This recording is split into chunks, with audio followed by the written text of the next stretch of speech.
Hello बच्चों, कैसे हैं आप लोग। उम्मीद करता हूँ सारे बहुत अच्छे होंगे। और आज का जो हमारा वीडियो है बच्चे, वो है सेक्शन फॉर्मूले का न्यूमेरिकल के ऊपर।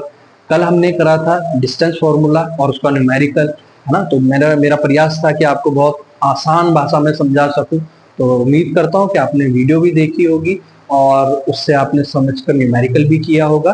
तो जो बच्चे आज का जो मेरा वीडियो है ना, इसको आप देख रहे हो ध्यान से, तो ये न्यूमेरिकल में लाया हूँ और ये बोर्ड पॉइंट ऑफ व्यू से बहुत इंपॉर्टेंट है, एज वेल एज आप इससे रिलेटेड क्वेश्चन करें, है ना। तो आपको एक कॉन्फिडेंस भी बूस्ट होगा कि मुझको आता है, देन आप उसको कर भी सकते हैं और कोई भी प्रॉब्लम हो आप पूछ भी सकते हैं। ठीक है बच्चे, मैं स्टार्ट करता हूँ। देखेंगे, सबसे पहले मैं क्वेश्चन पढ़ लेता हूँ, देन उसके बाद हम उसको सॉल्व कैसे करते हैं वो समझेंगे। तो क्वेश्चन पढ़ लेते हैं बच्चे। In what ratio does the point -4,6 divide the line segment joining the point, point दे दिया हमें ए -6,10 एंड बी 3,-8। सबसे पहले क्या आएगा ना, जब भी हमारे पास क्वेश्चन आएगा बच्चे, तो उसको पहले हम समझेंगे, ओके। देन उसके बाद हम उस पर क्या करेंगे, फिर हम अप्लाई कर कर फॉर्मूले को देन उसको सॉल्व करेंगे। तो पहले इसको मैं समझ लेता हूं क्या कहना चाहता है। इन व्हाट रेशो, तो कहता है रेशो क्या होगा। ये जो पॉइंट दे दिया एक्स वाई, जो डिवाइड कर रहा है लाइन सेगमेंट को joining the point A and B. जब भी देखो क्वेश्चन आया, अब क्वेश्चन से हमको समझ में आना है, सबसे पहले समझना है कि इसमें जो है फॉर्मूला कौन सा पुट होगा। तो उसके लिए सबसे पहले हमने इस क्वेश्चन को समझा कि यहाँ पर लाइन सेगमेंट की बात हो रही है, इसका मतलब सेक्शन की बात हो रही है, तो यहाँ पर सेक्शन फॉर्मूला लगेगा। तो सबसे पहले हम सेक्शन फॉर्मूले को लिख लेते हैं, ओके बच्चे। तो आप मेरे साथ रिपीट करेंगे और आपके लिए इजी बनेगा ये सेक्शन फॉर्मूले। एक पॉइंट है माना P और उसके अंदर हमारे पास x एंड y कोऑर्डिनेट है, तो x के लिए क्या होगा, x जो होता है, और हमारा सेक्शन जो इसमें डिवाइड किया है रेशियो है m1 और m2। तब हम क्या लिखेंगे, तब हम जो बच्चे इसका जो फॉर्मूला लिखते हैं वो लिखते हैं m1 x2 plus m2 x1 upon m1 plus m2, okay. इसको ध्यान से देखेंगे, x equal to m1 x2 plus m2 x1 upon m1 plus m2। So this is the formula of x। और y के लिए, y कोऑर्डिनेट के लिए क्या होगा बच्चे, m1 y2 plus m2 y1 upon m1 plus m2। Done, यहां तक आपको समझ में आ गया है, ओके। तो सबसे पहले हमने फॉर्मूला लिख लिया, अपने माइंड में हमको सेट है, हमको फॉर्मूला याद हो गया है, तो हम उसको लिखेंगे, अपने दिमाग में स्टोर करके रखेंगे, क्योंकि फॉर्मूला जो होता है वो किसी भी क्वेश्चन का बैकबोन है, बहुत इंपॉर्टेंट है, ओके। अब हम आते हैं कि सॉल्व कैसे करते हैं। तो सॉल्व कैसे करते हैं बच्चे, सबसे पहले मैं क्या पढ़ूंगा, क्वेश्चन पढ़ूंगा। तो क्वेश्चन जब मैं पढ़ूंगा तो उसमें क्या होगा बच्चा, कि क्वेश्चन है कि अब हम यहाँ पर क्वेश्चन को पढ़ के उसका एक गिवन लिखेंगे, क्योंकि जब भी मैं अपने स्टूडेंट्स को बताता हूं कि आप कोई भी एग्जाम देने जाएं, तो वहां पर जो सबसे इंपॉर्टेंट पार्ट है वो क्या होता है कि जो हमें पूछा है उसको गिवन में लिखना है, और जो हमको निकालना है, इट मींस क्या हमको निकालना है, वो जब हम रिप्रेजेंटेशन सही कर लेंगे ना, तो देन हम हमारा जो क्वेश्चन है वो इजीली हम उसको आंसर को फाइंड कर लेंगे। तो यहाँ पर मैं सबसे पहले लिखता हूँ कि हमको जो पॉइंट दे रखा है, x दे दिया है हमको बच्चे और y दे दिया है हमको 6, अंडरस्टैंड। यहां से डिवाइड द, अब हमको ये दे दिया x1, वो दे दिया -6 और y1 दे दिया हमको 10, x2 देखेंगे क्या है बच्चे 3 और y2 देखेंगे -6। अंडरस्टैंड स्टूडेंट, सारी बातें समझ में आ रही है, गुड। अब इसके बाद हम क्या करेंगे, अब हमको क्या निकालना है, हमको निकालना है m1 रेशियो m2, हमको तो रेशियो निकालना है, ठीक है। तो जो हमको निकालना है मीन्स हमको यहाँ पर रेशियो निकालना है। तो अब हम इसमें जो है फॉर्मूले में पुट कर लेंगे वैल्यू, देखते हैं। सबसे पहले x equal to m1 x2 plus m2 x1 upon m1 plus m2। हमने फॉर्मूले में रखना है, तो इसलिए हमने उसको इजीली समझ में आ जाए, इसलिए मैं यहाँ पर दोबारा से उसको लिख रहा हूँ, ओके बच्चे। तो अब हमने x, तो x क्या दे रखा है यहाँ पे लिख लेंगे हम -4, ओके। m1 तो मुझको निकालना है, ठीक है। और x2 क्या दे दिया है आपको, x2 जल्दी देखेंगे 3, तो into 3 plus m2 into x1 क्या है बच्चे -6 अपॉन m1 प्लस m2। ये पहले मैं x से करके आपको दिखा देता हूं, देन उसके बाद y से करके आपको दिखा दूंगा, दोनों का ही हम चेक भी कर लेंगे, ओके। सो अभी यहाँ पर क्या किया बच्चे हमने, ये वैल्यू पुट कर दी है। अब हमने क्या करना है, क्रॉस मल्टीप्लाई इसमें कर लेंगे, -4m1 प्लस m2, और इसको मैं लिख सकता हूं 3m1 माइनस 6m2। ध्यान से देखेंगे बच्चे, यहां तक आपको समझ में आ रहा है, वेरी गुड। तो कैसे किया मैंने, -6, क्योंकि प्लस माइनस माइनस हो गया, देन यहाँ पर मल्टीप्लाई हो रहा है ना, इसलिए मैंने माइनस कर दिया। गुड। अब इसको मैं क्या करता हूँ, ब्रैकेट को खोल लेता हूं, तो ये कितना बन जाएगा बच्चे, -4m1 -4m2 equal to 3m1 -6m2। यहां तक आपको समझ में आ रहा है, गुड। अब इसके बाद क्या करना है बच्चे, जब भी इस तरह का कभी भी क्वेश्चन हो तो उसके लिए सबसे इंपॉर्टेंट चीज क्या होती है कि जो सेम है, जैसे m1 m1 m2 m2, तो m1 m1 वाले एक साथ ले लेंगे और m2 वाले हम एक साथ उसको ले लेंगे।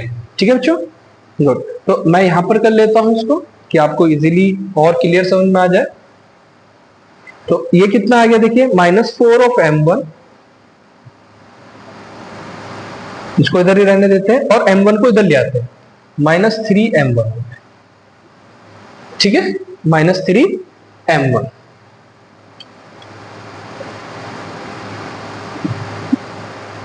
यहां पर आप देख पा रहे हैं, ठीक है। और इसके बाद क्या किया हमने, इधर m2 वाला इधर शिफ्ट कर दिया हमने, इधर के राइट हैंड साइड में ले आएंगे, -6m2 प्लस का 4m2 हो जाएगा। ओके, इतना आपको पता है ना, जब माइनस है तो अपने जब साइड चेंज करेगा तो प्लस हो जाता है, और प्लस जब साइड चेंज करता है तो माइनस हो जाता है। इसमें हम देखते हैं, तो ये बन जाएगा बच्चे, यहां पर देखेंगे ध्यान से, -7 of m1 -7 of m1 equal to -2m2। यहां तक क्लियर हो गया, इसीलिए मैं एक एक को क्लियर से आपको समझाने का कोशिश कर रहा हूं। Okay, -7 of m1 equal to minus, so minus दोनों साइड है, माइनस से माइनस हम काट लेंगे, सो m1 अपॉन m2, रेशियो को निकालने के लिए m1 अपॉन m2, तो जो m1 टू m2 वाला है वो ऊपर आ जाएगा और m1 वाला है नीचे आएगा, तो कितना आ जाएगा बच्चे, 2:7। यहां तक आपको समझ में आ रहा है, तो क्या आ गया बच्चे, 2:7। तो 2:7 हमारा m1 रेशियो m2 का जो वैल्यू है वो कितना आ गया, 2:7। किस वाले से, x को जब हमने लिया। ठीक है, तो x वाला आपको समझ में आ गया कोऑर्डिनेट। अब मैं y से इसको करके देखता हूं, तो इसको मैं रब कर देता हूं, और y वाले को हम यहाँ पर y वाले से करेंगे, हम y कोऑर्डिनेट का फॉर्मूला लगा देंगे यहाँ पे, तो आपको और अच्छे से दोनों चीजें क्लियर हो जाएंगी। आप x से भी कर सकते हैं, y से भी कर सकते हो, तो आंसर मीन्स ये है कि यहाँ पर भी आप इतना भी करेंगे तो भी आपका आंसर करेक्ट है। ओके बच्चे, तो मैं एक बार y से भी करके दिखाता हूँ। कुछ लोग कहेंगे सर हम y से कर लेंगे तो y कैसे होगा, सो y वाला जो फॉर्मूला है, y इक्वल टू क्या होता है, m2y1 plus m1y2 upon m1 plus m2। Understand. सबसे पहले तो ये हमारा इसमें क्या हो गया, फॉर्मूला हो गया। ठीक है बच्चे, ठीक है, तो ये हमारा यहाँ पर ये आपके सामने फॉर्मूला हो गया। तो अब हम इसको सॉल्व करेंगे। ठीक है, सो अब हम इसको सॉल्व करेंगे y।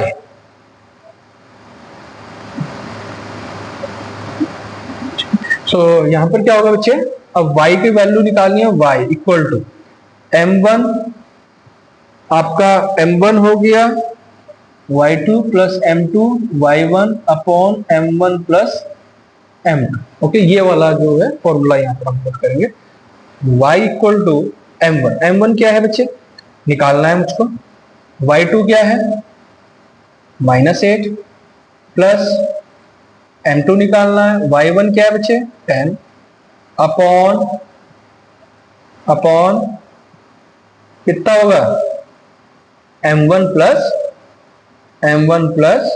m2। ठीक है, सो m1 प्लस m2 यहां पर होगा। तो यहां पर आप लगाएंगे फिर से, y की वैल्यू हमको दे रखी है तो वो लिख देंगे हम 6 -8m1 plus 10m2 upon m1 plus m2। Understand. ठीक, इसके बाद मैं यहाँ पे कर लेता हूँ, उसको यहाँ पर देखेंगे। तो यहाँ पर क्या होगा बच्चे, हम क्रॉस मल्टीप्लाई कर लेते हैं, तो कितना हो जाएगा ये 6 of m1 plus m6 of m2 equal to -8m1 plus 10m। Understand? ठीक है, वही वाला सीक्वेंस हमको करना है। m1 वाला एक साइड में ले जाएंगे और m2 वालों को एक साइड में रखेंगे बच्चे।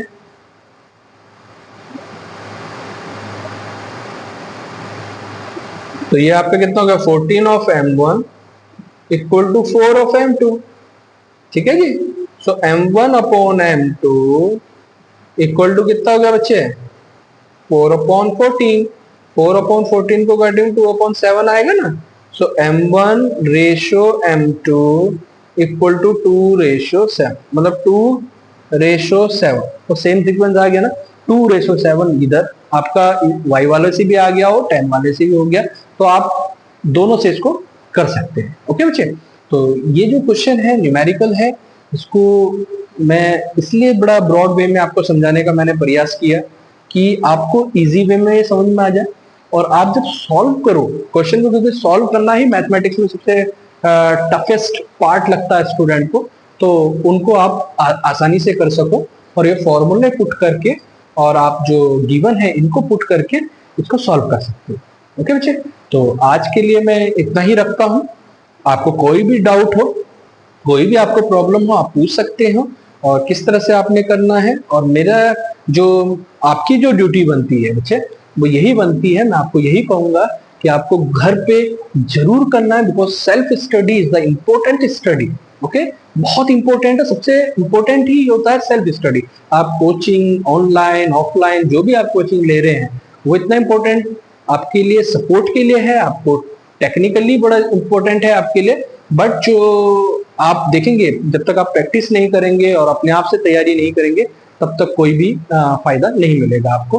तो प्लीज आप जरूर घर में करें, हम जो आपको सिखाने का प्रयास करते हैं, मैं हूं चाहे आप किसी भी जगह कोचिंग ले रहे हैं, उनका केवल यह प्रयास रहता है कि आप जो है घर पर जाकर जरूर करें। अगर आप जरूर अच्छे से मेहनत करेंगे ना बच्चे, तो आपके मार्क्स बहुत अच्छे आएंगे, ये मैं आपको श्योरिटी से बोल सकता हूँ। ओके, तो फिर मिलेंगे बच्चे कल नई वीडियो के साथ। तब तक के लिए थैंक यू।